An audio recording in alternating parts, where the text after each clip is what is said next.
ಚರಣಾರವಿಂದಕ್ಕೂ ಜಗದ್ವಂದ್ಯ ಜಗದ್ಗುರು ಶ್ರೀ ಶಿವಾನಂದಪ್ಪಂಗಳವರ ಚರಣಾರವಿಂದಕ್ಕೂ ಅನಂತ ಕೋಟಿ ನಮಸ್ಕಾರಗಳನ್ನು ಸಮರ್ಪಣೆ ಮಾಡಿ ಶ್ರೀಮನ್ ನಿಜಗುಣ ಶಿವಯೋಗಿಗಳವರ ಅಡೆದ ಅವರುಗಳಲ್ಲಿ ಪಡಮಡುತ್ತ ಸಾಧಕ ಸಾಧಕಿಯರಾದ ನಿಮ್ಮೆಲ್ಲರಲ್ಲಿಯೂ ಕೂಡ ಶರಣಗಳು.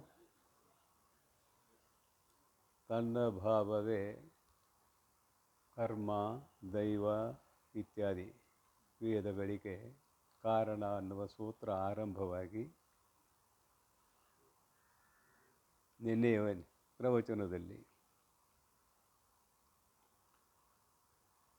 ಕರ್ಮಕಾಂಡೋಕ್ತ ಮಂತ್ರಗಳಿಗೆ ಆಗಲಿ ಉಪಾಸನಾ ಕಾಂಡೋಕ್ತ ಮಂತ್ರಗಳಿಗೆ ಆಗಲಿ ಅಥವಾ ಜ್ಞಾನಕಾಂಡಾಂತರ್ಗತವಾದ ಮಂತ್ರಗಳೇ ಆಗಲಿ ನಿನ್ನನ್ನು ತಿಳಿ ಎಂಬುವ ಅರ್ಥದಲ್ಲಿಯೇ ಕೊನೆಗೊಳ್ಳುತ್ತವೆ ಅಲ್ಲದೆ ಕರ್ಮಕಾಂಡದಲ್ಲಿ ಹೇಳಿದಂತೆ ನಿನಗಿಂತಲೂ ಭಿನ್ನವಾಗಿರುವ ಲೋಕಾದಿಗಳನ್ನು ಕಲ್ಪಿಸಿಕೊಂಡು ಇಹಲೋಕದ ಪರಲೋಕದ ಸುಖಭೋಗಕ್ಕಾಗಿ ಯಜ್ಞಯಾಗಾದಿಗಳನ್ನು ಮಾಡುವುದು ಮುಖ್ಯ ಕರ್ತವ್ಯ ಅಲ್ಲ. ಚಿತ್ತಶುದ್ಧಿಗಾಗಿ ಅದು ಬೇಕು ಅಂತ ಅಂಗೀಕಾರ ಮಾಡಿದ್ದೇವೆ. ಚಿತ್ತಶುದ್ಧಿ ಅನಂತರ ಚಿತ್ತಶುದ್ಧಿ ಯಾಕೆ ಮಾಡಿಕೊಳ್ಳೋದು? ತನ್ನ ಸ್ವರೂಪದ ಜ್ಞಾನವನ್ನು ಮಾಡಿಕೊಳ್ಳುವುದಕ್ಕೆ ಚಿತ್ತಶುದ್ಧಿ ಮಾಡೋದು. ಹಾಗಾದರೆ ಕರ್ಮಕಾಂಡದ ಅಭಿಪ್ರಾಯ ಏನು? ಚಿತ್ತಶುದ್ಧಿ ದ್ವಾರ ಮೋಕ್ಷಕ್ಕೆ ಅದು ಕಾರಣ ಆಗ್ತದೆ. ಹೀಗಾಗಿ ಕರ್ಮಕಾಂಡದಲ್ಲಿ ಎಷ್ಟೇ ಮಂತ್ರ ಬರಲಿ, ಇನ್ನು ದೇವತೆಯನ್ನು ಕಲ್ಪಿಸಿಕೊಂಡು ಮೇಲಿರೋ ದೇವತೆಗಳು ಉಪಾಸನೆ ಮಾಡೋದು, ಸಗುಣ ಬ್ರಹ್ಮ, ಅನೇಕ ದೇವತೆಗಳು ಏಕಂ ಸತ್ವಿಪ್ರಾಹ ಬಹುಧಾ ವದಂತಿ ಎಂಬಂತೆ ಅನೇಕ ದೇವತೆಗಳನ್ನು ಕಲ್ಪಿಸಿಕೊಂಡು ಮನಸ್ಸಿನ ಏಕಾಗ್ರತೆಗಾಗಿ ಏನು ಸಾಧನೆ ಮಾಡುತ್ತಿದ್ದೇವೆಯೋ ಅದು ಕೂಡ ನಿನ್ನ ಸ್ವರೂಪವನ್ನು ತಿಳಿ ಅನ್ನುವ ಅರ್ಥದಲ್ಲಿಯೇ ಕೊನೆಗೊಳ್ಳುತ್ತದೆ. ಇನ್ನು ಜ್ಞಾನಕಾಂಡವಂತೂ ನಿನ್ನ ಸ್ವರೂಪವನ್ನು ತಿಳಿ ಅನ್ನುವುದೇ ಅದಕ್ಕೆ ಮುಖ್ಯವಾದ ಕರ್ತವ್ಯ, ಜ್ಞಾನಕಾಂಡಕ್ಕೆ.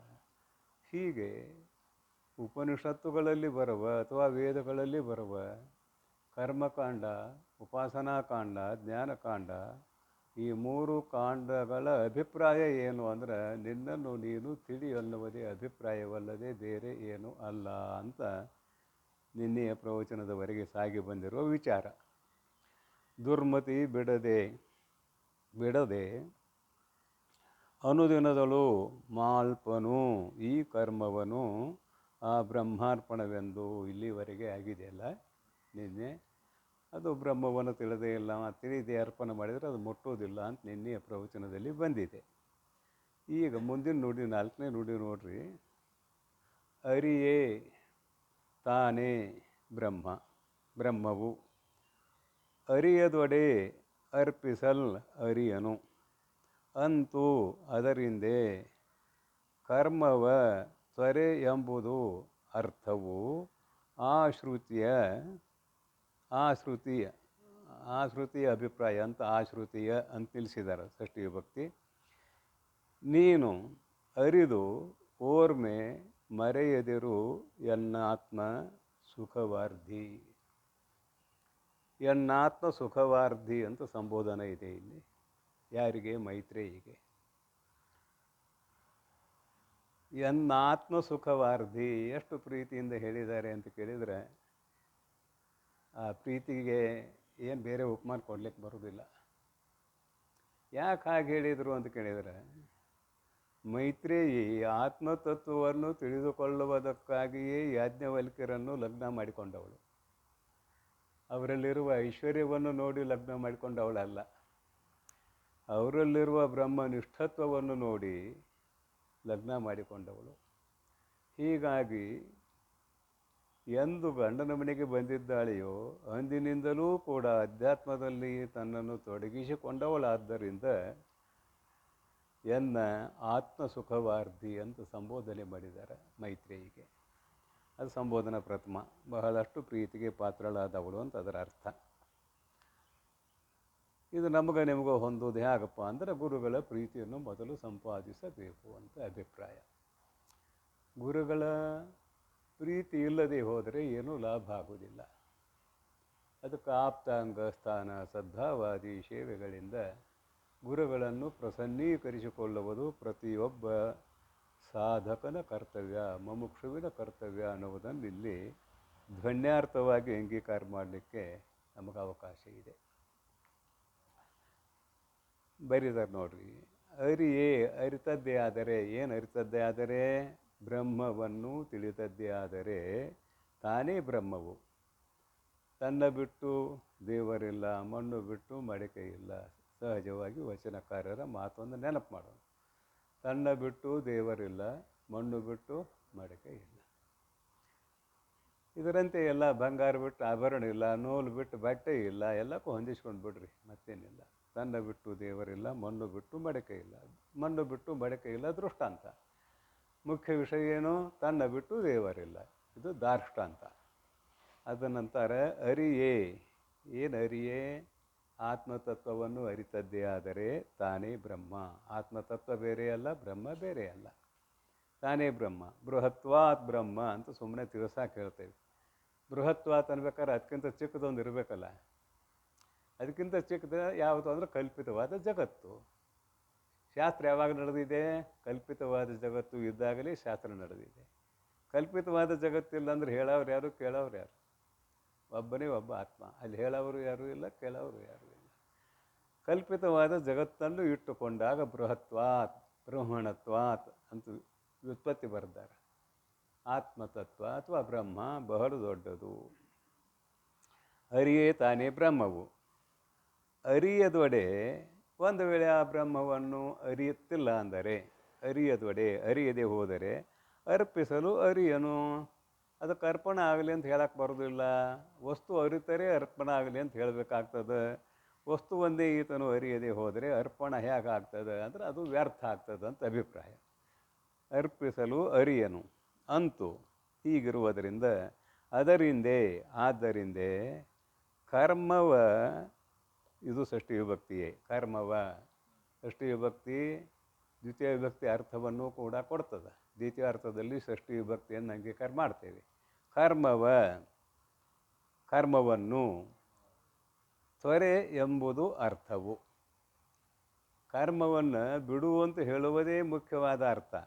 ಯಾವಾಗ ಬಿಡು ಅಂದ್ರೆ ಮೊದಲು ಬಿಡುವುದೇನು? ಚಿತ್ತಶುದ್ಧಿವರೆಗೆ ಮಾಡೋದು, ಚಿತ್ತಶುದ್ಧಿಯಾದ ಮೇಲೆ ಬಿಡು ಅನ್ನೋದೇ ಅದರ ಅರ್ಥ. ಮತ್ತು ನಾನು ಕೊನೆಯವರೆಗೆ ಮಾಡ್ತೇನೆ ಅಂದರೆ ವ್ಯರ್ಥ ಅನ್ನುವುದನ್ನು ಇಟ್ಟುಕೊಂಡು ಹೇಳಲಿಕ್ಕೆ ಹೊರಟಿದ್ದಾರೆ. ಕರ್ಮವ ತ್ವರೆ ಎಂಬುದು ಅರ್ಥವು. ಆ ಶ್ರುತಿಯ, ಯಾವುದರ ಅರ್ಥ ಇದು? ಆ ಶ್ರುತಿಯ ಅರ್ಥವು. ಯಾವ ಶ್ರುತಿ? ಕುರ್ವನೇವೇಹ ಕರ್ಮಾಣಿ ಜಿಜೀವಿಷೇಚ್ಛತಂ ಸಮಾಹ ಅನ್ನುವಂಥ ಶ್ರುತಿ ಇಟ್ಕೊಳ್ಳೋಣ ಇಲ್ಲಿ. ಆ ಶ್ರುತಿಯ ಅರ್ಥ ಅಥವಾ ಬ್ರಹ್ಮಾರ್ಪಣಂ ಬ್ರಹ್ಮಹವಿ ಅಂತ ನಿನ್ನೆ ಹೇಳಿದಂತೆ ಭಗವದ್ಗೀತೆಯ ಶ್ಲೋಕವನ್ನಾದರೂ ಇಟ್ಟುಕೊಳ್ಳೋಣ. ಭಗವದ್ಗೀತೆಯ ಶ್ಲೋಕ ಸ್ಮೃತಿ, ಉಪನಿಷತ್ತಿನ ಮಂತ್ರ ಶ್ರುತಿ. ಆ ಎರಡರ ಅಭಿಪ್ರಾಯ ಏನಂದ್ರೆ ಚಿತ್ತಶುದ್ಧಿಯ ನಂತರ ಕರ್ಮವನ್ನು ತ್ಯಾಗ ಮಾಡು ಅಂತ ಹೇಳುವುದರಲ್ಲಿ ಅದರ ಅಭಿಪ್ರಾಯ. ಯಾಕೆ? ಕರ್ಮದಲ್ಲಿ ದ್ವೈತಾಪತ್ತಿ ಇದೆ, ಉಪಾಸನೆಯಲ್ಲಿ ದ್ವೈತಾಪತ್ತಿ ಇದೆ. ತ್ಯಾಗ ಮಾಡಂತ ಹೇಳುವುದೇ ಇದರ ಅರ್ಥ. ನೀನು ಅರಿದು ಓರ್ಮೆ, ಓರ್ಮೆ ನೀನು ಅರಿದು, ಒಮ್ಮೆ ನೀನು ನಿನ್ನನ್ನು ತಿಳಿದು ಮರೆಯದಿರು, ಮರೆಯದೇ ಇರು. ಮೊದಲ ಆರಂಭದಲ್ಲಿ ಹೇಳ್ಕೊಂಡ್ಬಂದಿದ್ದಾರೆ.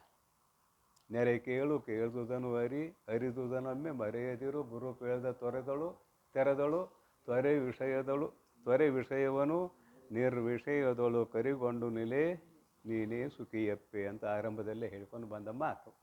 ಅದಕ್ಕೆ ಮರೆಯದಿರು ಅಂದ್ರೇನು? ನಿಧಿಧ್ಯಾಸನ, ನಿರಂತರವಾಗಿ ಆತ್ಮಾಕಾರ ವೃತ್ತಿಯಲ್ಲಿ ಉಳಿಯುವವಳಾಗುವಂತ ಇದರ ಅಭಿಪ್ರಾಯ. ಮರೆಯದಿರು, ಈ ನುಡಿಯ ಅಭಿಪ್ರಾಯ ಇಷ್ಟು ಸಾಕಿಗೆ. ಮುಂದೆ ಹೋಗೋಣ. ಸುಖವಾರ್ಧಿ ಆಯಿತು.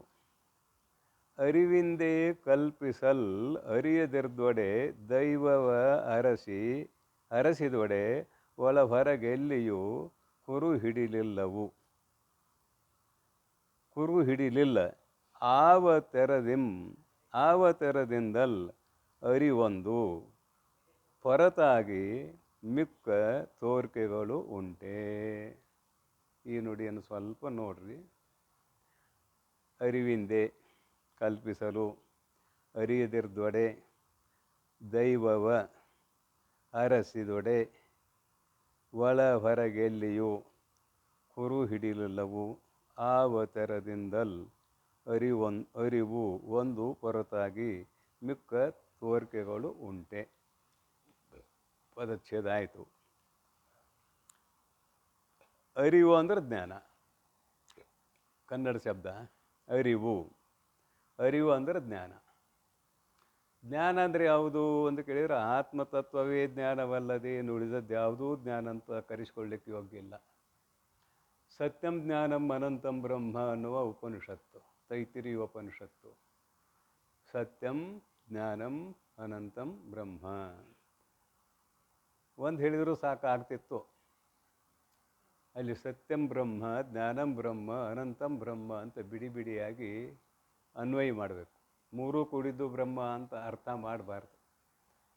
ಸತ್ಯ ಸ್ವರೂಪವಾಗಿರಬೇಕು, ಜ್ಞಾನ ಸ್ವರೂಪವಾಗಿರಬೇಕು, ಅನಂತ ಸ್ವರೂಪವಾಗಿರಬೇಕು. ಅಂದ್ರೆ ಅದು ಬ್ರಹ್ಮ ಅಂತ ಅರ್ಥ ಮಾಡಬಾರ್ದು. ಯಾಕೆ ಹಾಗೆ ಮಾಡಬಾರ್ದು ಅಂದ್ರೆ, ಅಲ್ಲಿ ಮೂರು ಅವಯವಗಳಿಂದ ಕೂಡಿದ್ದು ಬ್ರಹ್ಮ ಅಂತ ಅರ್ಥ ಆಗ್ತದೆ. ಒಂದು ಸದ್ರೂಪ ಅವಯವ, ಒಂದು ಜ್ಞಾನರೂಪ ಅವಯವ, ಒಂದು ಅನಂತ ರೂಪ ಅವಯವ. ಮೂರಾಗ್ತದೆ. ಮೂರಾಯ್ತಂದ್ರೆ ಅದ್ವೈತ ಸಿದ್ಧಿ ಇಲ್ಲ ಇಲ್ಲಿ, ಮತ್ತು ದ್ವೈತ ಬಂತಲ್ಲಿ. ಮೂರು ಅವಯವಗಳಿಂದ ಕೂಡಿದ್ದು ಅನಿತ್ಯ ಆಗ್ತದೆ, ನಾಶ ಆಗ್ತದೆ. ಸಾವಯವ ಪದಾರ್ಥ ಒಂದಿಲ್ಲ ಒಂದು ದಿನ ನಾಶ ಆಗ್ತದೆ. ಹೀಗಾಗಿ ಭಗವತ್ಪಾದರು ಏನು ಬರ್ತಾರೆ ಅಲ್ಲಿ ಅಂತ ಕೇಳಿದರೆ, ಸತ್ಯಂ ಬ್ರಹ್ಮ, ಅನಂತಂ ಬ್ರಹ್ಮ, ನಿತ್ಯಂ ಬ್ರಹ್ಮ ಅಂತ ಬಿಡಿ ಬಿಡಿಯಾಗಿ ಅನ್ವಯ ಮಾಡಬೇಕು. ಸತ್ಯಂ ಬ್ರಹ್ಮ ಅಂದರೂ ಸಾಕಾಗ್ತದೆ, ಜ್ಞಾನಂ ಬ್ರಹ್ಮ ಅಂದರೂ ಸಾಕಾಗ್ತದೆ, ಅನಂತಂ ಬ್ರಹ್ಮ ಅಂದರೂ ಸಾಕಾಗ್ತದೆ. ಮೂರು ಯಾಕೆ ಬರ್ದೀವಿ ಅಂತ ಕೇಳಿದರೆ, ಮತವಾದಿಗಳ ಅಭಿಪ್ರಾಯವನ್ನು ತಿರಸ್ಕರಿಸುವುದಕ್ಕಾಗಿ ಮೂರು ಶಬ್ದಗಳನ್ನು ಬರಿಬೇಕಾಯಿತು. ಬ್ರಹ್ಮಕ್ಕೆ ಸತ್ಯಂ, ಜ್ಞಾನಂ, ಅನಂತಂ. ಬ್ರಹ್ಮಕ್ಕೆ ಮೂರು ವಿಶೇಷಣಗಳನ್ನು ಕೊಡಬೇಕಾಯಿತು ಅಂತ ಭಾಷ್ಯ ಬರ್ತಾರೆ. ಆದುದರಿಂದ ಸಾವಯವ ಅಲ್ಲ ಬ್ರಹ್ಮ, ಮೂರು ಅವಯವಗಳಿಂದ ಕೂಡಿದ್ದಲ್ಲ ಬ್ರಹ್ಮ. ಜ್ಞಾನಂ ಬ್ರಹ್ಮ, ಅದರಾಗ ಒಂದು ತಗೊಳ್ಳೋನು ಈಗ ನಾವು. ಕೇವಲ ಸತ್ಯಂ ಬಿಡೋನು, ಅನಂತಂ ಬಿಡೋನು. ನಮಗೆ ಬೇಕಾದದ್ದೀಗ ಅರಿವು ಅಂದರೆ ಜ್ಞಾನ ಅಂತ. ಜ್ಞಾನ ಯಾವುದು, ಎಲ್ಲಿದೆಪ್ಪ ಅಂತ ಕೇಳಿದರೆ, ಎಲ್ಲಿದೆ ಅನ್ನೋದಲ್ಲ, ಆತ್ಮವೇ ಜ್ಞಾನ. ಆತ್ಮ ಎಲ್ಲಿದ್ದಾನಂತ ಕೇಳೋಕೆ ಜಾಗ ಇಲ್ಲ, ನೀನೇ ಆತ್ಮ. ಯಾರು ಕೇಳಕ್ಕೆ ಕೊಳ್ತಿದ್ದೀರಿ ಅವನೇ ಆತ್ಮ. ಅದಕ್ಕಂತಾರೆ ಅರಿವಿಂದೆ, ಜ್ಞಾನದಿಂದೆ ನಿನ್ನ ಸ್ವರೂಪವಾಗಿರುವ ಜ್ಞಾನ ನೀನೇ ಕಲ್ಪಿಸುವವನು. ಜ್ಞಾನದಿಂದೆ ಕಲ್ಪಿಸಲು ಅರಿಯದಿರ್ದೊಡೆ, ಅನೇಕ ದೇವತೆಗಳನ್ನು ನೀನು ಕಲ್ಪನೆ ಮಾಡದೆ ಹೋಗಿದ್ದರೆ. ಕಲ್ಪಿಸಲು ಅರಿಯದಿರ್ದೊಡೆ, ಅನೇಕ ದೇವತೆಗಳನ್ನು ನೀನೇ ಕಲ್ಪಿಸಿದೆ. ಈ ಲೋಕದಲ್ಲಿರುವ ಎಷ್ಟು ದೇವತೆಗಳಿದಾವಲ್ಲ, ಯಾವುದರ ದೇವತೆ ತಗೊಳ್ರಿ, ಕಾಶಿ ವಿಶ್ವನಾಥನ ಮೊದಲು ಮಾಡಿಕೊಂಡು ದ್ಯಾಮವ್ವ, ದುರ್ಗವ್ವ, ಕರೆವ್ವ, ಕಾಟವ್ವ ಅಲ್ಲಿವರೆಗೆ ಬಂದುಬಿಡ್ರಿ. ಈ ಎಲ್ಲ ದೇವತೆಗಳನ್ನು ಮಾಡಿದವ್ರು ಯಾರು? ಯಾರು ಮಾಡಿದ್ರಂತ? ನೀವು ಮಾಡಿದ್ದೀರಿ, ನಾವು ಮಾಡಿದ್ದೇವೆ. ಎಲ್ಲ ದೇವತೆಗಳನ್ನು ಮಾಡಿದವ್ರು ಯಾರು? ನಾವೇ. ಒಂದು ಕಟ್ಟಿಗೆ ತೊಗೊಂಡ್ಬಂದೀವಿ, ದ್ಯಾಮವ್ವನ ಮುಖ ಮಾಡಿದ್ದೀವಿ, ಅಲ್ಲಿ ಕುಂತು ಪೂಜಾ ಮಾಡಿ ಅದಕ್ಕೆ ಅಡ್ಡ ಬಿದ್ದು ಊದು ಬಿದ್ದು ದೇವರ ಮಾಡಿದ್ರಿ. ನೀವ್ಯಾಕೆ ದೇವರಾಗವಲ್ರಿ ಅಂತ ಶಾಸ್ತ್ರ ಕೇಳ್ತದೆ. ಯಾವ್ಯಾವನ್ನೂ ದೇವರ ಮಾಡಿರಿ, ನೀವ್ಯಾಕೆ ದೇವರ ಆಗವಲ್ರಿ? ಅದಕ್ಕಂತಾರೆ ಎಲ್ಲ ದೇವತೆಗಳನ್ನು ಕಲ್ಪಿಸಿದವನೇ ನೀನೇ. ಜ್ಞಾನ ನೀನು ಬೇರೆ ಬೇರೆ ಅಲ್ಲ, ನೀನು ಜ್ಞಾನ ಸ್ವರೂಪನೇ, ನೀನು ಬ್ರಹ್ಮ ಸ್ವರೂಪನೇ. ಎಲ್ಲವನ್ನು ಕಲ್ಪಿಸಿದವನು ನೀನೇ ಅನ್ನುವುದನ್ನು ಇಲ್ಲಿ ಹೇಳ್ತಾ ಇದ್ದಾರೆ. ಅರಿಯದಿರ್ದೊಡೆ, ಕಲ್ಪಿಸದಿರ್ದೊಡೆ, ದೈವವ ಅಂದಿನಾಗಲೇ. ದೈವವ ನೀನು ಕಲ್ಪನೆ ಮಾಡದೆ ಹೋಗಿದ್ದರೆ ದೇವತೆಗಳೇ ಇರ್ತಿರಲಿಲ್ಲ. ಅರಸಿ ಹುಡುಕಿದೊಡೆ, ಅರಸಿದೊಡೆ, ಒಳ ಹೊರಗೆಲ್ಲಿಯೂ, ನಿನ್ನ ಒಳಗಾಗಲಿ ನಿನ್ನ ಹೊರಗಾಗಲಿ ಎಲ್ಲೆಲ್ಲಿಯೂ ದೇವತೆಗಳಿಗೆ ಅಸ್ತಿತ್ವ ಇಲ್ಲ. ಎಲ್ಲೆಲ್ಲಿಯೂ ದೇವತೆಗಳಿಗೆ ಅಸ್ತಿತ್ವ ಇಲ್ಲ. ಕುರು ಹಿಡಲಿಲ್ಲ ಅಲ್ಲೇನಿರೋನು. ಅಲ್ಲೇ ಗುರುತಿಸೋದಕ್ಕೆ ಯಾವ ಚಿಹ್ನೆಯೂ ಇಲ್ಲ. ನಿನ್ನ ಒಳಗೂ ದೇವರಿಲ್ಲ, ಹೊರಗೂ ದೇವರಿಲ್ಲ. ಅಲ್ಪಜ್ಞರಿಗೆ ದೇವತೆ ಯಾವುದು ಅಂದರೆ ಪಾಷಾಣ ಅಂತ ಬರುತ್ತಾರೆ. ಪಾಷಾಣ, ಕಲ್ಲಿನಲ್ಲಿ ದೇವತೆಯನ್ನು ನೋಡ್ತಾರಂತ ಅವರು. ಹೀಗೆ ಶಾಸ್ತ್ರ ಹೊರಟಾಗ ಸ್ವಲ್ಪ ಆಕುಂಚಿತ ಅನ್ನಿಸ್ತದೆ. ಯಾಕಂದ್ರೆ ನಾವು ಭಾರತೀಯರು ಕಲ್ಲಿನಲ್ಲಿಯೂ ದೇವರ ನೋಡಿದವರು, ಮಣ್ಣಿನಲ್ಲಿಯೂ ದೇವರ ನೋಡಿದವರು, ಕಟ್ಟಿಗೆಯಲ್ಲಿಯೂ ದೇವರ ನೋಡಿದವರು, ವಿಶಾಲವಾದ ಭಾವನೆಯುಳ್ಳವರು ಭಾರತೀಯರು, ಎಲ್ಲ ಕಡೆಗೆ ದೇವರನ್ನು ನೋಡುವಂಥವರು ಅಂತ ನಮ್ಮ ಅಭಿಪ್ರಾಯ. ಲೋಕಾರೂಢಿಯಲ್ಲಿ ಈ ಮಾತನ್ನು ಹೇಳ್ತಾ ಇದ್ದೇನೆ. ಲೋಕಾರೂಢಿಯಲ್ಲಿ ನಾವು ಏನೇನು ಪೂಜೆ ಮಾಡ್ತೀವಿ ಅನ್ನೋದು ನಿಮಗೆಲ್ಲ ಗೊತ್ತಿದೆ. ಗೋಮಯವನ್ನು ಕೂಡ ಪೂಜೆ ಮಾಡ್ತೇವೆ. ಮಣ್ಣು ಪೂಜೆ ಮಾಡ್ತೇವೆ ಗಣಪತಿ ರೂಪದಲ್ಲಿ. ನಾಳೆ ಮನ್ನೆತ್ತಿನ ಅಮಾಸೆ ಆಯ್ತಲ್ಲ, ಆಗ ಏನೇನೋ ಪೂಜೆ ಮಾಡ್ತೇವೆ. ಏನೇನೋ ಪೂಜೆ ಮಾಡ್ತೇವೆ. ನಮ್ಮ ಭಾರತೀಯ ಸಂಸ್ಕೃತಿ ಹೇಗಿದೆ ಅಂತ ಕೇಳಿದರೆ, ಪ್ರತಿಯೊಂದರಲ್ಲಿ ದೇವರನ್ನು ಕಾಣುವ ಭಾರತೀಯ ಸಂಸ್ಕೃತಿ ಇದೆ. ಭಾರತೀಯ ಸಂಸ್ಕೃತಿ ಒಂದು ನದಿಯಲ್ಲಿ ಆಗಲಿ, ಎಲ್ಲೇ ನೋಡ್ರಿ ನೀವು. ನಾವು ಮೊದಲು ರೈತರು ಏನು ಮಾಡ್ತಿದ್ವಿ, ಕಣ ಗಿಣ ಮಾಡ್ತಿದ್ವಿ, ಮೇಟಿಗೆ ಹೂಳ್ತಿದ್ವಿ, ನಡ್ಕೊಂಡು ಮೇಟಿ ಕಂಬ ಹಾಕ್ತಿದ್ವಿ. ಆ ಕಣದಾಗ ಚಪ್ಪಲ್ ಹಾಕೊಂಡು ಹೋಗ್ತಿರ್ಲಿಲ್ಲ ನಾವು. ಭಕ್ತಿಯಲ್ಲಿ ಹೋಗ್ತಿರ್ಲಿಲ್ಲ, ಉಗುಳ್ತಿರ್ಲಿಲ್ಲ. ಅಲ್ಲೂ ಕೂಡ ದೇವರು ನೋಡಿದವ್ರು ನಾವು. ಮತ್ತು ಅದು ದೇವ್ರಲ್ಲ, ಇದು ದೇವರಲ್ಲ ಅಂತ ಇದಂಗ ಅಂತ ಯಾರು ಕೇಳಿಗಿಳಿರಿ ಅಂತ ಹೇಳಕತ್ತೇನೆ, ಮತ್ತೇನಿಲ್ಲ. ಬಸವನವರು ಹಾಡಿರೋ ಕಲ್ಲು ದೇವರು ದೇವರಲ್ಲ, ಮಣ್ಣು ದೇವರು ದೇವರಲ್ಲ, ಮರ ದೇವರು ದೇವರಲ್ಲ, ಕಂಚಿ ಬೆಳ್ಳಿ ಬಂಗಾರ ಕಂಚಿನಿಂದ ಮಾಡಿದ ದೇವರು ದೇವರಲ್ಲ, ಗೋಕರ್ಣ ಕಾಶಿ ಅಷ್ಟಾಸಷ್ಟಿ ಪುಣ್ಯ ತೀರ್ಥಗಳಲ್ಲಿರುವ ದೇವರು ದೇವರಲ್ಲ. ಮತ್ತು ದೇವರಂತ ಪೂಜೆ ಮಾಡಿಲ್ಲೇನ ಅವರು? ಮತ್ತು ಹಿಂಗೆ ಕೇಳಿದ್ರು. ಯಾವಾಗ ಅದು ಆರಂಭದಲ್ಲಿ ಅವೆಲ್ಲ ದೇವರು ಇರಲಿ, ನಿನ್ನನ್ನು ನೀನು ತಿಳಿಯುವ ಮಾರ್ಗದಲ್ಲಿ ತೊಡಗಿಕೊಂಡಾಗ, ನೀನು ಉತ್ತಮ ಜಿಜ್ಞಾಸುವಾದಾಗ ನಿನ್ನಲ್ಲಿ ದೇವತೆಗಳು ಇಲ್ಲವೇ ಇಲ್ಲ ಅಂತ ಹೇಳಕ್ಕೆ ಹೊರಟಿದ್ದಾರೆ. ಇಷ್ಟೇ, ಮತ್ತೇನಲ್ಲ. ನಮ್ಮ ಭಾರತೀಯ ಸಂಸ್ಕೃತಿಯನ್ನು ತಿರಸ್ಕಾರ ಮಾಡೋದಂತಲ್ಲ ಇಲ್ಲಿ. ಅದನ್ನೆಲ್ಲ ಇಟ್ಟುಕೊಂಡಂದರೆ ಮುಕ್ತ ಆಗೋದಿಲ್ಲ. ಅದಕ್ಕಾಗಿ ಆ ದೇವರನ್ನು ಹುಡುಕಿದ್ರೆ ನೀನು ಒಳಗೂ ಇಲ್ಲ, ನೀನು ಹೊರಗೂ ಇಲ್ಲ. ನೀನು ಕಲ್ಪಿಸಿಕೊಂಡಿದ್ದಿ ದೇವತೆಗಳನ್ನು. ಅದನ್ನು ಬಿಟ್ಟು ನಿನ್ನ ಸ್ವರೂಪದ ಜ್ಞಾನವನ್ನು ನೀನು ಮಾಡಿಕೋ ಅನ್ನುವುದೇ ಇದರ ಅಭಿಪ್ರಾಯ. ಕುರು ಹಿಡಲಿಲ್ಲವೂ ಆವ ತೆರದಿಂದಲ್ ಅರಿವೊಂದು ಹೊರತಾಗಿ, ಅರಿವೊಂದು ಹೊರತಾಗಿ, ಅರಿವನ್ನು ಬಿಟ್ಟು ಆತ್ಮತತ್ವವೊಂದನ್ನು ಬಿಟ್ಟು ಮಿಕ್ಕ ತೋರಿಕೆಗಳು ಉಂಟೆ, ಬಿಡಿಸಿರೋ ತೋರಿಕೆಗಳು ಉಂಟೆ. ಆತ್ಮತತ್ವವನ್ನು ಬಿಟ್ಟು ಬೇರೆ ಯಾವ ಪದಾರ್ಥವೂ ಜಗತ್ತಿನಲ್ಲಿ ಇಲ್ಲ. ಉದಾಹರಣೆ ಸಾಕಷ್ಟು ಸಲ ಕೊಟ್ಟಾಗೈತಿ. ಒಂದು ಬಟ್ಟೆ ಅಂಗಡಿಗೆ ಹೋಗ್ರಿ, ಅಲ್ಲಿ ನೂಲು ಬಿಟ್ಟು ಬೇರೆ ಏನೂ ಇಲ್ಲ. ನೀವು ಸೀರೆ ರಾನ್ರಿ, ಧೋತ್ರ ರಾನ್ರಿ, ಏನಾರ ಅಂದ್ಕೊಳ್ರಿ ನೀವು, ಅಲ್ಲೆಲ್ಲ ಇರೋದು ನೂಲು. ಅದನ್ನು ಕಾಟನ್ನರ ಆಗಿರಲಿ, ಪ್ಲಾಸ್ಟಿಕ್ ಬಂದಾವಲ್ಲ. ಮತ್ತು ನಾವು ಭಾಳ ಮಂದಿ ಬಟ್ಟೆ ತೊಡೋರು ಪ್ಲಾಸ್ಟಿಕ್ ಇದ್ದ, ಅದು ಯಾವುದಿದ್ರೂ ನೂಲಿನ ಮುಖಾಂತರವೇ ಆಗಿದೆ. ಅಲ್ಲಿ ಇರೋದು ಏನಪ್ಪ, ಇಡೀ ಅಂಗಡಿ ತುಂಬ ಇರೋದು ನೂಲು. ಬರುತ್ತೆ, ನಾವು ಏನೇನೋ ಹೆಸರು ಹೇಳಿ ಕೇಳ್ತೇವೆ, ಏನೇನೋ ಕೊಡ್ತಾನೆ ನಮ್ಮ ಗೂಡ ಮಾತಾಡಿ. ಈ ಉದಾಹರಣೆಯಂತೆ ಇಂಥ ಸಾಕಷ್ಟು ಉದಾಹರಣೆ. ಬಂಗಾರದ ಅಂಗಡಿ ಬಾರ, ಅಲ್ಲಿ ಬರೀ ಬಂಗಾರ ಇದೆ. ಬೆಳ್ಳಿ ಅಂಗಡಿ ಬಾರ, ಬರೀ ಬೆಳ್ಳೆ ಇದೆ, ಬೇರೆ ಏನೂ ಇಲ್ಲ. ಆದ್ರೆ ನಾವೇನೇನೋ ನೋಡಕತ್ತಿದ್ದೇವೆ. ತಮಾಷೆಯಾಗಿ ಕತೆ ಹೇಳ್ತಾರೆ ದಡ್ಡರಿಗೆ. ನಡ್ಕೊಂತ ಕತೆ ಹೇಳ್ತೇನೆ ಸುಮ್ಮನೆ. ಮಬ್ಬಾಕೈತಿ, ಏನು ಬರೀ ಸುಳ್ಳು ದೇವರಿಲ್ಲ, ಅದಿಲ್ಲ ಇದಿಲ್ಲ, ಇದು ನಡೆದೈತಿ ಹೇಳಿದ್ದೇನೆ. ಪೂರ್ವದಲ್ಲಿ ಹೇಳಿದ್ದೇನೆ, ಮತ್ತೊಮ್ಮೆ ನೆನಪು ಮಾಡೋದು ಅಷ್ಟೇ ಕರೆ.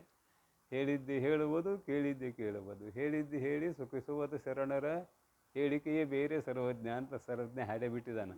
ಹೇಳಿದ್ದನ್ನೇ ಹೇಳಬೇಕಾಗ್ತದೆ. ಯಾಕಂದ್ರೆ ಅತೀಂದ್ರಿಯವಾದದ್ದು ಆತ್ಮತತ್ವ.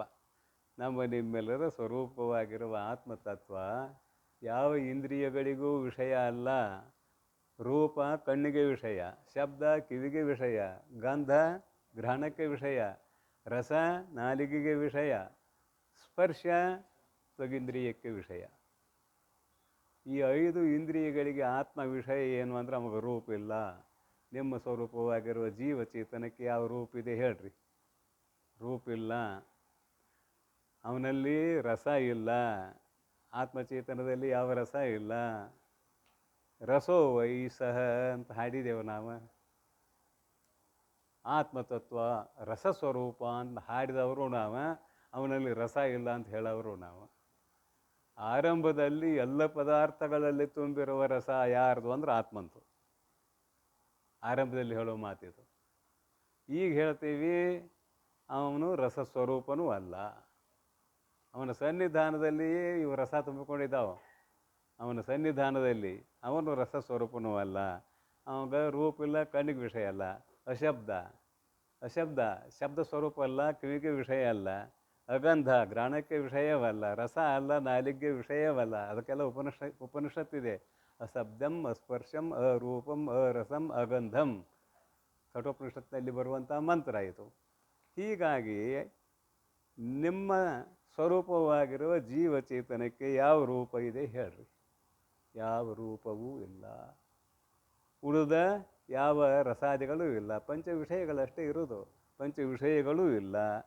ಹೀಗಿರುವಾಗ ಆತ್ಮತತ್ವ ಒಂದೇ, ಎಲ್ಲ ಕಡೆ ಒಂದೇ ಅಂತ ಅಂಗೀಕಾರ ಮಾಡಿರಿ. ದೃಷ್ಟಾಂತಂತೂ ಕೊಟ್ಟಾಯಿತು. ಬಂಗಾರದ ಅಂಗಡಿ, ಅರಿವಿ ಅಂಗಡಿ ಎಲ್ಲ ದೃಷ್ಟಾಂತ ಕೊಟ್ಟಾಯಿತು. ಆದರೆ ನಾವೇನು ಮಾಡಿದ್ದೇವೆ? ನಾಮರೂಪಗಳಲ್ಲಿಯೇ ದೃಷ್ಟಿಯುಳ್ಳವರಾಗಿದ್ದೇವೆ. ಆ ನಾಮರೂಪ ಕ್ರಿಯೆಗಳಿಗೆ ಆಧಾರಭೂತವಾಗಿರುವ ಆತ್ಮ ನಮಗೆ ಕಾಣವಲ್ತು. ಆತ್ಮ ಕಾಣವಲ್ದು ನಮಗೆ. ಇದೇನು ಅಂತ ನಾ ಕೇಳ್ತೇನೆ ಸುಮ್ಮನೆ. ಇದೇನು ಕಣ್ಣು ಕಾಣವ್ರು ಹೇಳ್ರಿ? ವಾಚ ಅಥವಾ ಗಡಿಯಾರ ಮತ್ತು ಕೈ ಯಾಕೆ ಕಾಣವಲ್ದು? ಹಸ್ತ ಕಾಣವಲ್ದು, ಗಡಿಯಾರ ಕಾಣ್ತದೆ. ಸುಮ್ಮನೆ ಸ್ವಲ್ಪ ನಡುವ ನಾವೇನು ನೋಡಕತ್ತೇವಂದ್ರೆ ಆಧಾರವಾದದ್ದನ್ನು ಬಿಟ್ಟಿದ್ದೇವೆ, ಆಧೇಯವಾದದ್ದನ್ನು ನೋಡಕತ್ತಿದ್ದೇವೆ. ಆಧಾರವು ಆ ಬ್ರಹ್ಮ, ಆಧೇಯವು ಈ ಮಾಯೆ. ಮಾಯೆ ಅಂದರೆ ಜಗತ್ತು. ಅದನ್ನು ನೋಡಕತ್ತಿದ್ದೇವೆ ನಾವು. ಜಗತ್ತು ನೋಡಕತ್ತಿದ್ದೇವೆ, ಆಧಾರಭೂತವಾದ ಬ್ರಹ್ಮವನ್ನು ನೋಡ್ತಾ ಇಲ್ಲ. ಅದಕ್ಕೇನೋ ಒಂದು ಕತೆ ಹೇಳ್ತೇನೆ ನಾನೆಲ್ಲ. ಭಾಳ ದೊಡ್ಡ ಸಾಹುಕಾರ ಮಣಿತಾನ.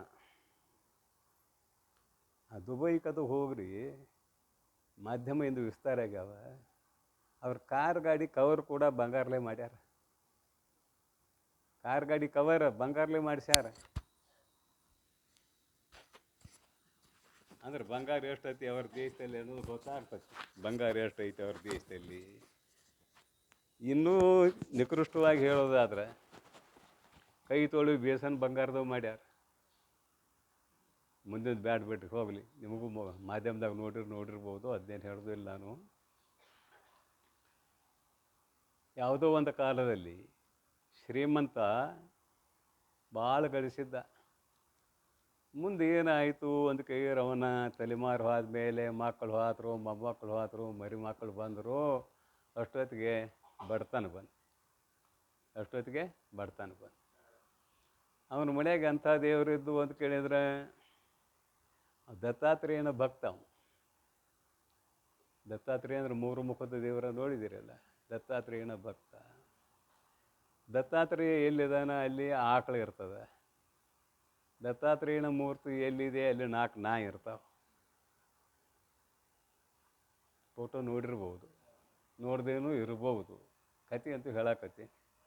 ಭಾಳ ಬಡತನ ಬಂದಿತ್ತು. ಏನೆಲ್ಲ ಭೂಮಿ ಸೀಮೆ ಎಲ್ಲ ಹೋಯಿತು.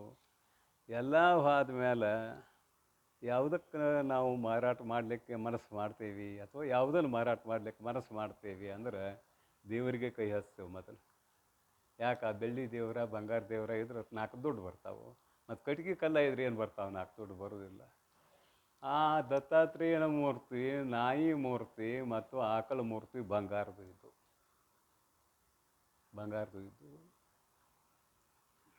ಅವನ್ನ ಮಾರಬೇಕಂತ ಮನಸ್ಸು ಮಾಡಿದ. ಅಂಗಡಿಗೆ ತೊಗೊಂಡು ಹೋದ. ನೋಡಪ್ಪ ತೂಕ ಮಾಡು, ಬೆಲೆ ಕಟ್ಟು ಅಂದ. ಎಲ್ಲ ತೂಕ ಮಾಡಿದವ.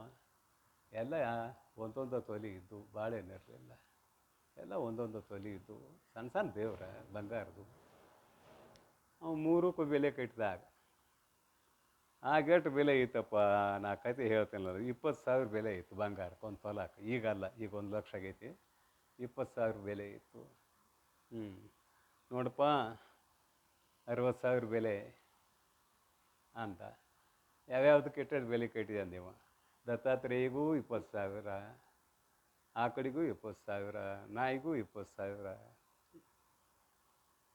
ಇವಂದ ಲೋ ದೇವರಿಗೂ 20 ಅಂತೀವಿ, ನಾಯಿಗೂ 20 ಅಂತೀನಿ, ಏನು ಶಾನೆ ಇದೆಯೇನೋ ಅಂದೇವು ಮಾರಕ್ಕೆ ಹೋದವ. ಅವ್ನು ನಾಯಿ ತೂಕ ಮಾಡಿದ್ದು ಏನು ಬಂಗಾರ ತೂಕ ಮಾಡಿದ್ದು? ಅವ್ನು ಬಂಗಾರ ತೂಕ ಮಾಡಿದ್ದ. ಇವಾಗೈತಿ ದೇವರ ನಾಯಿ ಆಕಳ. ಅಲ್ಲೋ ಹಿಂಗೆ ಮಾಡಿದ್ರಿ ಹೆಂಗೆ, ಬ್ಯಾಡ ನಾ ಕೊಡೋದಿಲ್ಲ ಅಂತ. ಈ ಅಂಗಡಿಗೆ ಇನ್ನೊಬ್ಬ ಅವನು ಬಂಗಾರದ ಅಂಗಡಿ ಅವನು ಬಂದು ಕುಂತಿದ್ದ. ಅವಂದ ದಡ್ಡದಾನಿವ ಅಂತ ತಿಳ್ಕೊಂಡ, ದಡ್ಡದಾನ ಅಂತ ತಿಳ್ಕೊಂಡ. ಅದ್ರಾಗ ಮುಂದೆ ಹೋಗಿ ತನ್ನ ಅಂಗಡಿ ಹಾಕುಂತ ಇವ ಮತ್ತೊಂದು ಅಂಗಡಿಗೆ ಹೋಗ್ತಾನೆ. 4 ಅಂಗಡಿ ತಿರುಗಿದ. 4 ಅಂಗಡಿಯನ್ನು ಹಿಂಗೆ ಆಯಿತು 60,000. ಕೊನೆಗೆ ಅವ ಯಾವ ಬಂದು ಕುಂತಿದ್ದ ಅವನ ಅಂಗಡಿಗೆ ಹೋದ. ಮೊದಲೇ ಇವನು ಹಣೆ ಬರ ನೋಡಿದ್ದವ. ಅವಂದ ಭಾಳ ಚಲೋ ಆಯ್ತು ಬಾ ಅಂತ. ದೇವರಿಗೆ 35,000 ಅಂದ. ದೇವರಿಗೆ 35,000. 60,000 ಕೊಡೋ ಅವನು. ಆಕಳಿಗೆ 25,000 ಅಂತ. ಬರೋಬರಿ ನೋಡಿ, ನೀ ಶಾನೆ ಇದೆ ಅಂದೆವು. ನಾಯಿಗೆ 5,000. ಆಯ್ತು ತಗೋ. ಕತೆ ಗೊತ್ತಾಯ್ತಾ? ಅವನ ದೃಷ್ಟಿ ಬಂಗಾರದಲ್ಲಿ ಐತಿ, ಇವನ ದೃಷ್ಟಿ ಆಕಳ, ದೇವರು, ನಾಯಿ ಇಲ್ಲಿ. ನಾವೆಲ್ಲರೂ ಆಕಳ, ನಾಯಿ, ದೇವ್ರ ನೋಡವ್ರ, ಬಂಗಾರ ನೋಡವ್ರಲ್ಲ ನಾವು. ಸ್ವಿಚ್ ಆಫ್ ಮಾಡಿಬಿಟ್ರೆ ಅವನ್ನ ಬಂಗಾರ ನೋಡವ್ರಲ್ಲ ನಾವು.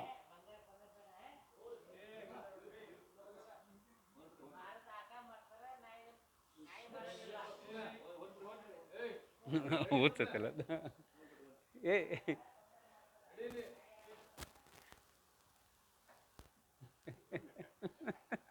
ಇಂಥವ್ರು ಇದ್ದಾರೆ, ಅದು ಏನು ಮಾಡೋದು ನಾವು?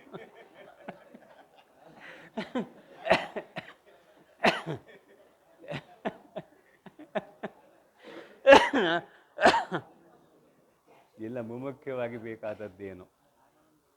ನಾಮರೂಪದಲ್ಲಿ ನಾಮರೂಪ ಇದರಲ್ಲೇ ನಮ್ಮ ದೃಷ್ಟಿ ಇದೆ. ಮೂಲ ವಸ್ತುವಿನಲ್ಲಿ ನಮ್ಮ ದೃಷ್ಟಿ ಇಲ್ಲ. ಅದಕ್ಕಾಗಿ ಹೇಳ್ತಾರೆ, ಆ ದೈವವನ್ನು ಎಲ್ಲಿ ಹುಡುಕಿದ್ರೂ ನಿನಗೆ ಸಿಗೋದಿಲ್ಲ. ಒಳಗೂ ಇಲ್ಲ, ಹೊರಗೂ ಇಲ್ಲ. ಒಳಗೆ ಹೊರಗೆ ತುಂಬಿರುವಂಥದ್ದು ಯಾವುದು ಅಂದರೆ ಕೇವಲ ಆತ್ಮಚೇತನ. ಅದು ಒಂದು ಬಿಟ್ಟು ಇನ್ನೇನೇನು ಇಲ್ಲ ಅನ್ನುವುದು. ದೈವವ ಹರಸಿದೊಡೆ ಒಳ ಹೊರಗೆ ಎಲ್ಲಿಯೂ ಕುರು ಹಿಡಿಲಿಲ್ಲ. ಆವತರದಿಂದ ಯಾವುದೇ ರೀತಿಯಿಂದಲೂ ಕೂಡ ದೇವತೆಗಳ ಅಸ್ತಿತ್ವ ಇಲ್ಲಿ ಇಲ್ಲ. ಅರಿವೊಂದು ಕೇವಲ ಅಲ್ಲಿ ಆತ್ಮಚೇತನ, ಅದೇ ಜ್ಞಾನ. ಹೊರತಾಗಿ ಅದಕ್ಕಿಂತಲೂ ಭಿನ್ನವಾಗಿ ಮಿಕ್ಕ ತೋರಿಕೆಗಳು ಉಂಟೆ. ಏನಾದರೂ ಇದಾವೇನು ಅಂತ ಕೇಳಿದರೆ ಅಲ್ಲಿ ಏನೇನು ಇಲ್ಲ. ಇದು ಆತ್ಮವಿಚಾರದಲ್ಲಿ ಯಾರು ತಮ್ಮನ್ನು ತೊಡಗಿಸಿಕೊಂಡಿದ್ದಾರೆಯೋ ಅವರಿಗೆ ತಿಳಿಯುವಂಥದ್ದು. ಮತ್ತು ಅದು ಗೊತ್ತಾಗಿಲ್ಲದ ಪಾಪ ಅವ ಬಂದು ಕುಂತಿದ್ದ, ಅವ್ಗೇನು ತಿಳಿಬೇಕು ಏನೇನೋ ಅಂತ. ಹಾಗಾಗಬಾರ್ದು ಅಂತ ಹೇಳ್ತಾ ಮುಂದೆ ನುಡಿಗೆ ಹೋಗೋಣ.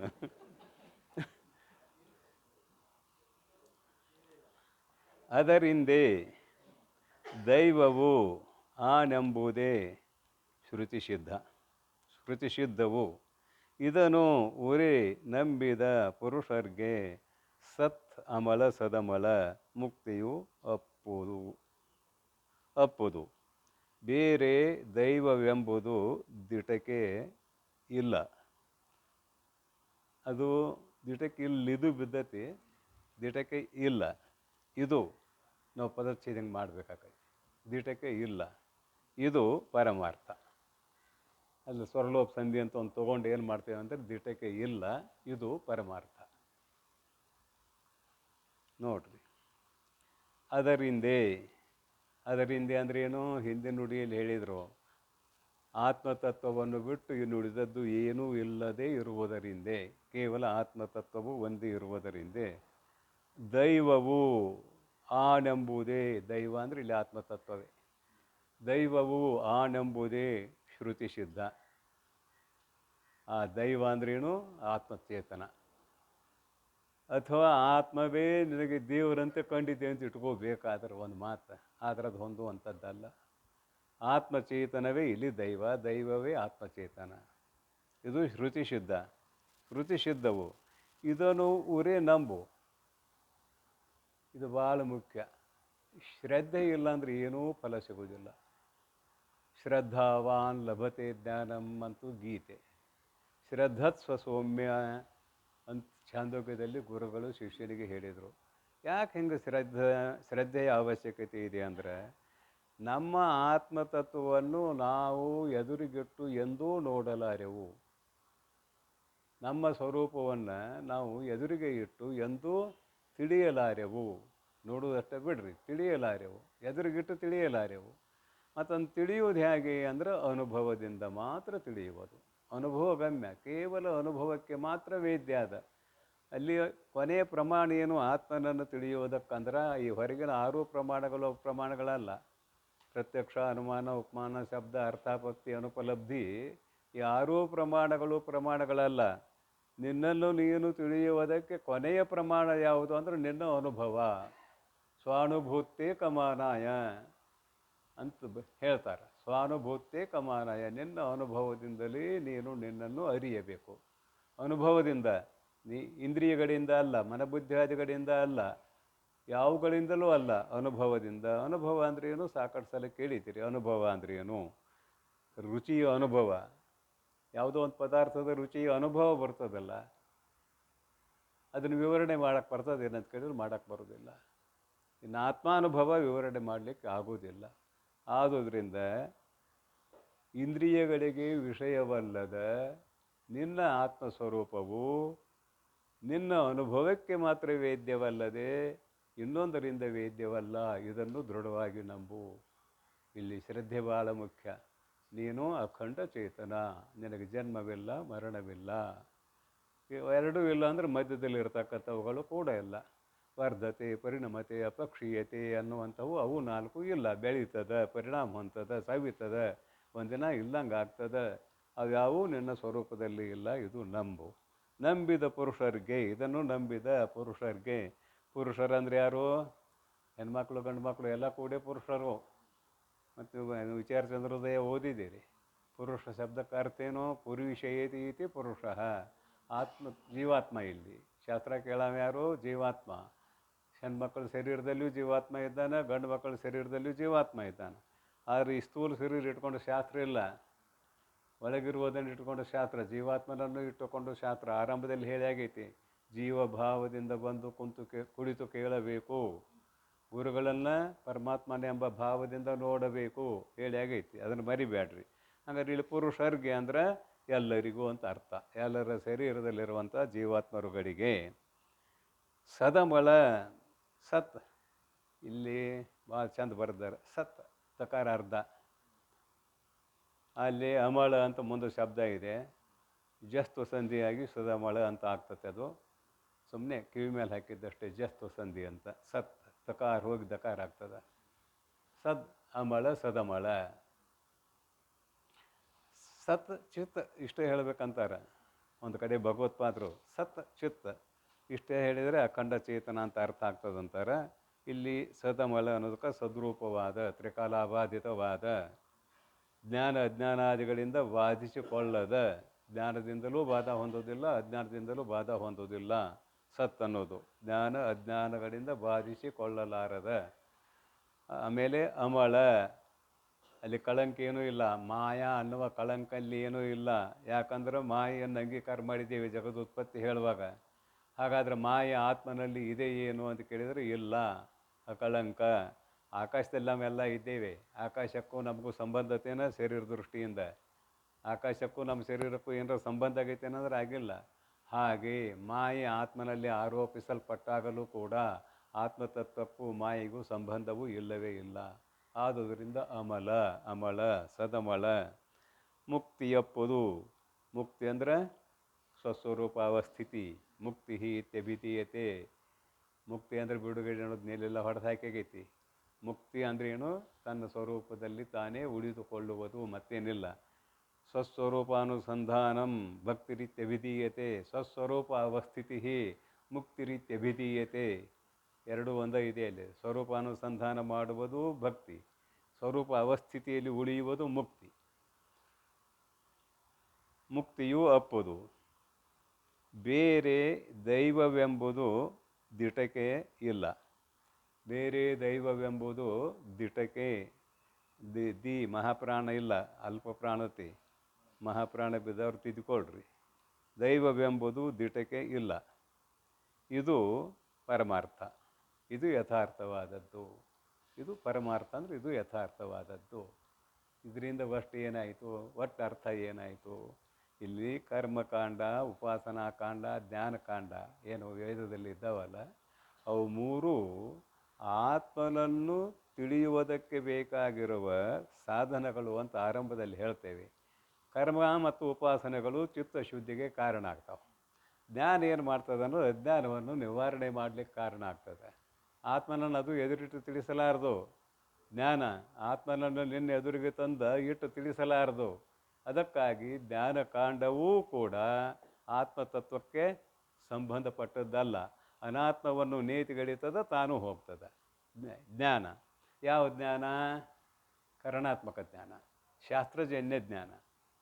ಜ್ಞಾನ ಆದ ಕೂಡಲೇ ಆತ್ಮನು ಸತ್ಯಂ ಜ್ಞಾನಂ ಅನಂತಂ ಬ್ರಹ್ಮ ಅಂತ ಆಗಲೇ ಉಪನಿಷತ್ ಹೇಳಿದೆ. ಆ ಉಪನಿಷತ್ ವಾಕ್ಯದಲ್ಲಿ ಒಂದು ಜ್ಞಾನ ಅಂತ ಶಬ್ದ ತೊಗೊಂಡಿವು, ಜ್ಞಾನಂ ಬ್ರಹ್ಮ ಅಂದೀವಿ.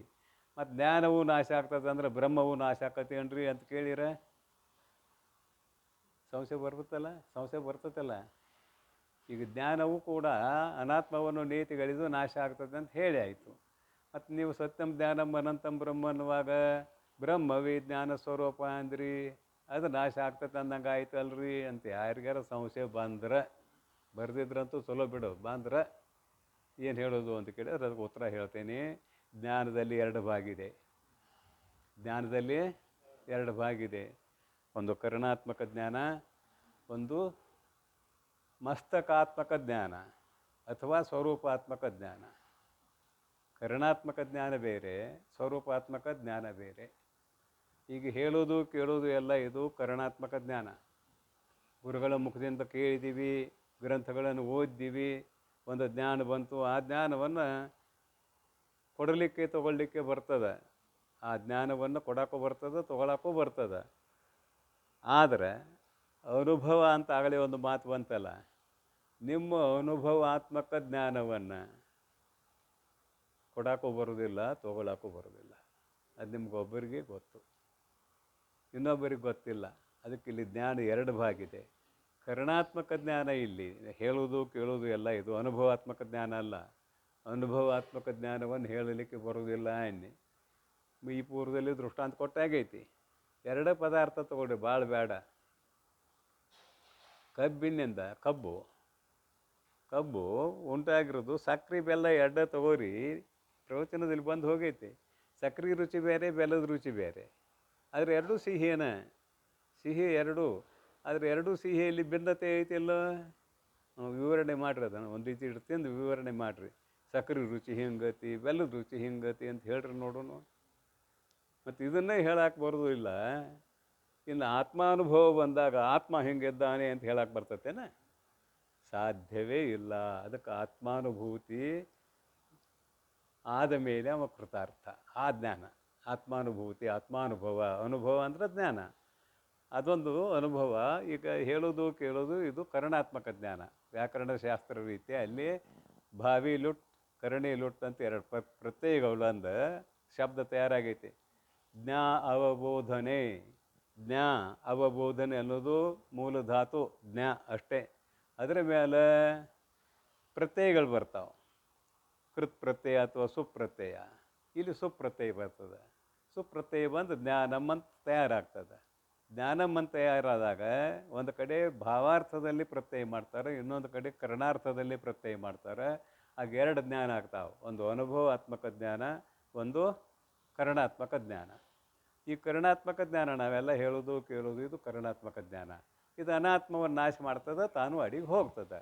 ಆದರೆ ಅನುಭವಾತ್ಮಕ ಜ್ಞಾನ ಅದು ಹುಟ್ಟುವುದೂ ಅಲ್ಲ, ನಾಶ ಆಗೋದು ಅಲ್ಲ. ನಿನ್ನ ಸ್ವರೂಪ ಅದು, ಸ್ವಸ್ವರೂಪ ಅವಸ್ಥಿತಿ ಅದು. ಹೀಗಾಗಿ ಇಲ್ಲಿ ಜ್ಞಾನ ಮತ್ತು ನಾಶ ಆಗ್ತದೆ ಅಂದ್ರೆ ಯಾವುದು ನಾಶ ಆಗ್ತದೆ ಅಂತ ಯಾರಿಗಾರ ಸಂಶಯ ಬಂದ್ರೆ ಅದನ್ನು ವಿಂಗಡಿಸಿ ಹೇಳಿ ಆಯಿತು. ಯಾರ ತಲೆಯಲ್ಲಿ ಎಷ್ಟು ಪ್ರವೇಶ ಆಗ್ತದ ಆಗಲಿ. ದಿಟಕ್ಕಿದು ಪರಮಾರ್ಥ. ಜ್ಞಾನವೇ ಮುಂದೆ ನುಡಿ.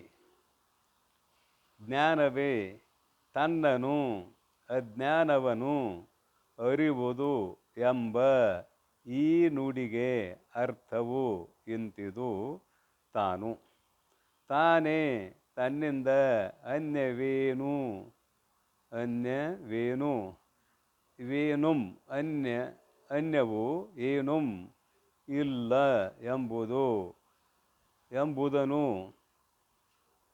ಎಂಬುದು ನೀನು ಇದನ್ನೇ ಎಳಿಸಿ ನೋಡೆಲೆ ನೀರೇ.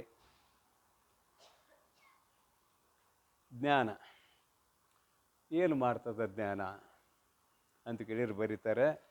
ಜ್ಞಾನವೇ ತನ್ನನು ಅಜ್ಞಾನವನ್ನು ಅರಿವುದು. ಜ್ಞಾನ ತನ್ನನ್ನು ತಿಳಿಯುವುದಕ್ಕೆ ಸಹಾಯ ಮಾಡ್ತದ. ಯಾವ ಜ್ಞಾನ ಅಂದರೆ ಕರ್ಣಾತ್ಮಕ ಜ್ಞಾನದಿಂದ ಅನುಭವಾತ್ಮಕ ಜ್ಞಾನ ಇವನಿಗೆ ಪ್ರಕಟ ಆಗ್ತದೆ, ಆವಿರ್ಭಾವ ಆಗ್ತದೆ. ಕರ್ಣಾತ್ಮಕ ಜ್ಞಾನದಿಂದ ನಾನು ಬ್ರಹ್ಮ ಎಂಬುವ ಅನುಭವಾತ್ಮಕ ಜ್ಞಾನ ಆವಿರ್ಭಾವ ಅಂತೇವೆ, ಹುಟ್ಟುತ್ತದೆ ಅನ್ನೋದಿಲ್ಲ. ಒಂದಿಷ್ಟು ಲಕ್ಷ ಕೊಟ್ಟು ಕೇಳಬೇಕು ಮುಮುಕ್ಷುಗಳು. ಆವಿರ್ಭಾವ ಅಂದ್ರೆ ಏನು, ಹುಟ್ಟುವುದು ಅಂದ್ರೆ ಏನು? ಹುಟ್ಟುವುದು ಅಂದರೆ ಮೊದಲು ಇಲ್ಲದ್ದು ಹುಟ್ಟುತ್ತದೆ. ಆವಿರ್ಭಾವ ಅಂದರೆ ಇದ್ದದ್ದೇ ತೋರಿಕೊಳ್ಳುತ್ತದೆ. ಆ ತೋರ್ಕೋಬೇಕಾದ್ರೆ ಅಂದರೆ ಮ್ಯಾಲ ಆವರಣ ಇತ್ತು, ಅಜ್ಞಾನ ಅನ್ನುವ ಆವರಣ ಸರಿತದೆ. ಇಷ್ಟೇ. ಅದಕ್ಕೆ ದೃಷ್ಟಾಂತ ಕೊಟ್ಟರು ವಿಚಾರಸಾಗರದಲ್ಲಿ. ವಿಚಾರಸಾಗರ ಓದಿದವರು ಇದ್ದೀರಿ. ಏನು ಕೊಟ್ಟರು? ಆವರಣ ತೆಗೆದು ಕೂಡಲೇ ತನ್ನಷ್ಟಕ್ಕೆ ತಾನೇ ಪ್ರಕಟ ಆಗುವುದು ಒಂದು ರತ್ನ. 2 ಗಡಿಗಿದಾವು. ವಿಚಾರಸಾಗರದಾಗ ಬಂದಂಥ ವಿಷಯ ಇದು ಹೇಳಕತ್ತೇನೆ. 2 ಗಡಿಗಿದಾವೆ. ಒಂದು ಗಡಿಗೆಯಲ್ಲಿ ರತ್ನ ಇದೆ, ಇನ್ನೊಂದು ಗಡಿಗೆಯಲ್ಲಿ ಬಂಗಾರ ಇದೆ. ಮ್ಯಾಲ ಮುಚ್ಚಳ ಮುಚ್ಚಾರ. ಕತ್ತಲ ಸಮಯದಲ್ಲಿ ಅಂದರೆ ರಾತ್ರಿ ಸಮಯದಲ್ಲಿ ಆ ಗಡಿಗೆಗಳನ್ನು ನೋಡಿದರು. ಭಾಳ ಹಳೆ ಕಾಲದ ಕತೆ ನಾ ಹೇಳೋದು. ಮತ್ತು ರಾತ್ರಿ ನೋಡಿರಿ ಅಂದ್ರೆ ಹೆಂಗ್ರಿ ಏನ್ರಿ ಅಂತ ಕೇಳಿಗಿಳಿರಿ. ಯಾವುದೋ ಒಂದು ಕೋಲೆ ಇಲ್ಲಿ ಇಟ್ಟಿದ್ರು, ಅವನ್ನ ಭಾಳ ದಿನ ಆಗಿತ್ತು. ಅದೇನೋ ಪ್ರಸಂಗ ಬಂದು ಆ ಕೋಲೆ ಸ್ವಚ್ಛ ಮಾಡೋ ಪ್ರಸಂಗ ಬಂತು. 2 ಗಡಿಗಿದ್ದು ಆಯ್ತು, ಬ್ಯಾಟ್ರಿ ಏನೇನೋ ತೊಗೊಂಬಂದ್ರಂತ ಇಟ್ಕೊಳ್ಳಿ, ಬೆಳಕಿಗೆ ತಂದ್ರಂತ ಇಟ್ಕೊಳ್ಳೋಣ. ಆ ಗಡಿಗೆ ಮ್ಯಾಲ ಮುಸುಳ ಮುಚ್ಚಿದ್ರು, ಅರಿವಿ ಕಟ್ಟಿದ್ರು, ಅರಿವಿ ಬಿಚ್ಚಿದ್ರು. 2 ಗಡಿಗೆ ಅರಿವಿ ಬಿಚ್ಚಿದ್ರು. ಒಂದು ಗಡಿಗೆ ಮುಸುಳ ತೆಗೆದ್ರು, ಅದ್ರಾಗ ಏನತ್ತೆ ಅನ್ನೋದು ಕಾಣಲಿಲ್ಲ, ಯಾಕಂದ್ರೆ ರಾತ್ರಿ. ಅದಕ್ಕೊಂದು ಬೆಳಕು ಹಿಡಿದು ನೋಡಿದ್ರು, ಅಲ್ಲಿ ಬಂಗಾರ ಇತ್ತು. ಇನ್ನೊಂದು ಗಡಿಗೆ ಇತ್ತಲ್ಲ, ಅದರ ಮುಸುಳ ತೆಗೆದ್ರು, ಅದರಲ್ಲಿರೋ ರತ್ನ ತಾನೇ ಪ್ರಕಾಶ ಆಯಿತು. ತನ್ನ ಬೆಳಕಿನಲ್ಲಿ ಅದು ತನ್ನನ್ನು ತೋರಿಸಿಕೊಂಡಿತು ಅಂತ ಅರ್ಥ.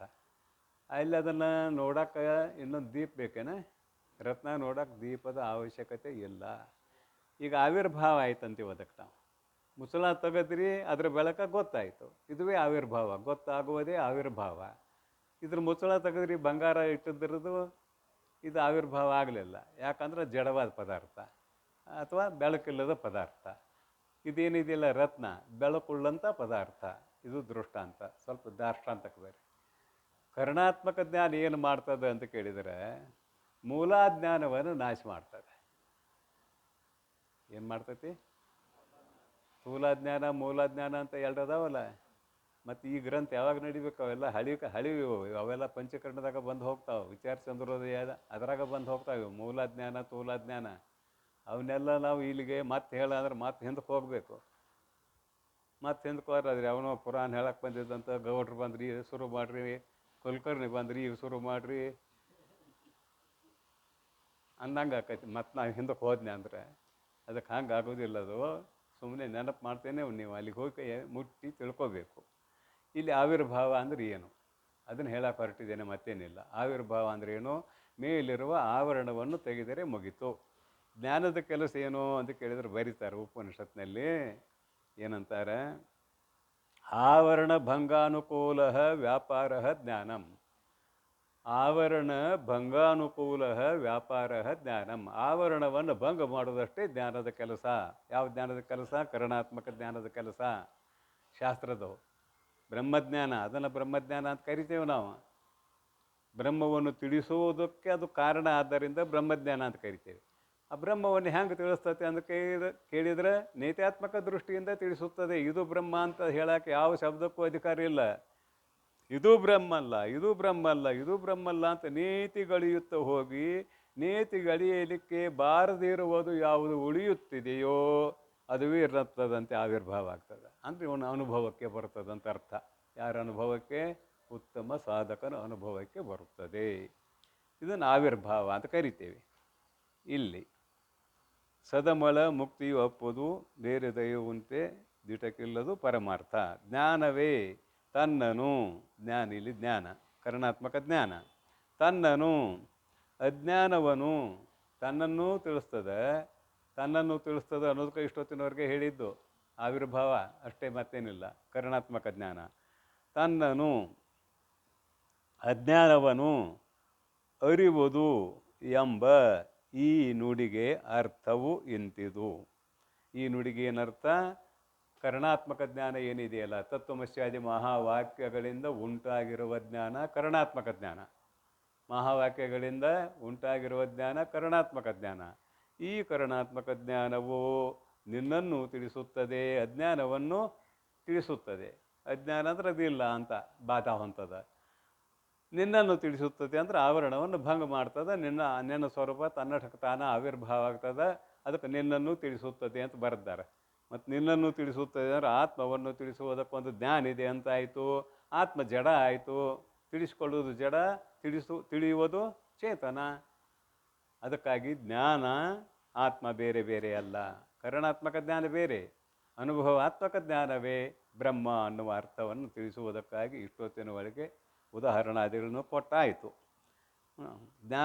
ಜ್ಞಾನವೇ ತನ್ನನು ಅಜ್ಞಾನವನು ಅರಿವುದು ಎಂಬ ಈ ನುಡಿಗೆ ಇದು ಅರ್ಥವು, ಇಂತಿದು ಅರ್ಥವು ತಾನು. ಇದು ಈ ನುಡಿಗೆ ಅರ್ಥ. ತಾನೇ ತನ್ನಿಂದ ಅನ್ಯವೇನುಂ ಇಲ್ಲೆಂಬುದು ನೀನು. ತಾನೇ ನೋಡ್ರಿ, ಇಲ್ಲೇನು ಬರೀತಾರೆ, ಅಲ್ಲಿರೋ ಶಬ್ದ ನೋಡ್ರಿ. ಹಂಗೆ ತಾನೇ ತನ್ನಿಂದ, ಇಲ್ಲಿ ಯಾವ ಪ್ರಮಾಣಗಳಿಲ್ಲ. ನಿನ್ನಿಂದ, ತಾನೇ ತನ್ನಿಂದ, ಅನ್ಯವೇನುಂ ಬೇರೆ ಏನೇನೂ ಇಲ್ಲವೆಂಬುದನು ನೀನು. ಇಲ್ಲವೆಂಬುದನು ನೀನು ಇದನು ಎಳಸಿ ನೋಡೆ ನೀರೇ. ಎಳಸಿ ವಿಚಾರ ಮಾಡಿ ನೋಡೆ ನೀರೇ.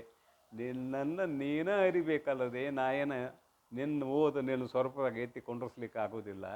ನಿನ್ನನ್ನು ನೀನೇ ತಿಳಿಯಬೇಕು. ಅಂದರೆ ಸ್ವಾನುಭೂತಿಯಿಂದ ನಿನ್ನನ್ನು ನೀನೇ ಅರಿಯಬೇಕು ಅಂತ ಇದರ ಅರ್ಥ, ಬೇರೆ ಏನೋ ಅರ್ಥ ಅಲ್ಲ ಅಂತ ಇದರ ಅಭಿಪ್ರಾಯ. ಇನ್ನೊಂದು ನುಡಿ ನೋಡೋಣ. ಸದಮಳ ಮುಕ್ತಿ ಅನ್ನೋದು ಹೇಳಿ ಆಗೈತಿ. ಮುಕ್ತಿ ಅಂದ್ರೇನು? ತನ್ನ ಸ್ವರೂಪದಲ್ಲಿ ಉಳಿದಂತಾಗೈತೆ. ಇದೆಲ್ಲ ಮುಗುದತಿ. ತಾನೇ ತನ್ನಿಂದ ಅನ್ಯವೇನುಂ ಇಲ್ಲೆಂಬುದು ನೀನು ಇದನ್ನು ಎಳಸಿ ಪ್ರೀತಿಯಿಂದ ನೋಡಲೇ ನೀರೇ. ವಿಚಾರದಿಂದ ನೋಡು, ಪ್ರೀತಿಯಿಂದ ನೋಡು. ಮುಂದಿನ ನುಡಿ ಜ್ಞಾನದಿಂ ನೋಡಲ್. ಅಲ್ಲಿ ಜ್ಞಾನದಿಂ ಅಂತ ಸ್ವಾಮಿ ಬಿದ್ದತೆ ಇಲ್ಲೋ ನೋಡ್ರಿ ತಮ್ಮ. ಜ್ಞಾನದಿ ಅಷ್ಟೇ ಐತಿ, ಜ್ಞಾನದಿಂ ಮಾಡ್ರಿ ಅದನ್ನು. ಜ್ಞಾನದಿಂ ನೋಡಲ್.